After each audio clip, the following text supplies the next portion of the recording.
السلام ورحمة الله وبركاته. يعطيكم العافية يا اخواني. ابي ابلغكم اقول لكم عن شغلة قليل اللي اعرفها،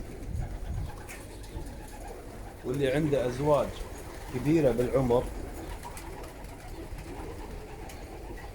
اذا بيأسس مشروع ياخذ منها انتاج، لين الانتاج بالعمر الكبير احسن انتاج. العمر الكبير هو اللي ينتج صح. فيا اخوان، اذا عندك ازواج عمرها كبير، يعني خلينا نقول يعني 5 سنوات، ابغى اوريكم انتاج وانتم تعرفون. شوف هذا عمره صغير الزغلول، اجود انتاج مو تشتريه من السوق، اجود انتاج من الحمام اللي عندك اللي عمره كبير.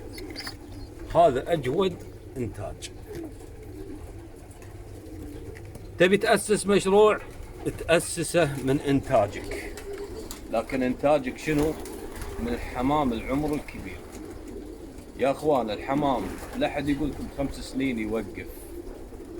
انا لو اخذ من هذيلا بالسنة 6 ابطون، يعني 12 زغلول،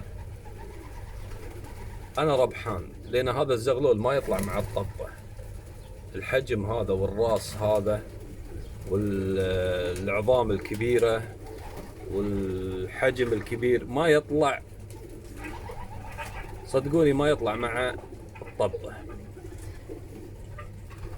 اي ما شاء الله هذا مفقس. اي زغلول بتأسسه لازم تاخذه من الاعمار الكبيرة، اعمار صغيرة لا. ويا اخوان، الحمام اللي تطلعه تشوف عمره 3 سنوات تحطه بمكان واحد وتاخذ منه حمام، بحيث انك انت تاخذ منه حق تأسيس مشروع.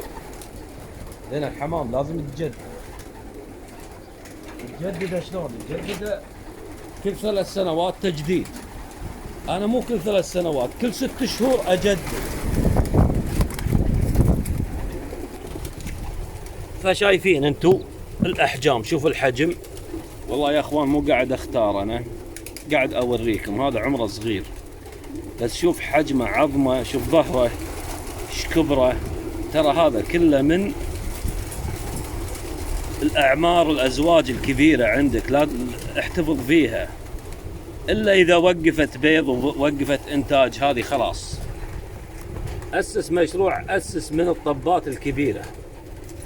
كبيره عمر، مو كبيره حجم، عمر، فيطلع وياك انتاج ممتاز ما شاء الله. وانتم شايفين الانتاج شلون صاير. ترى هذا كله تأسيس مشروعي من 114 زوج اللي قبل سويناه. طبعا هذا مسويه حق اليوتيوب انتم تدرون، لكن عندي غيره مشروع. لكن يا اخوان، اللي عنده حمام عمره كبير ومنتج، أسس منه زغاليل فقط. الطبات لا تأسس منها، ابو سنة لا تأسس منه، سنة وفوق.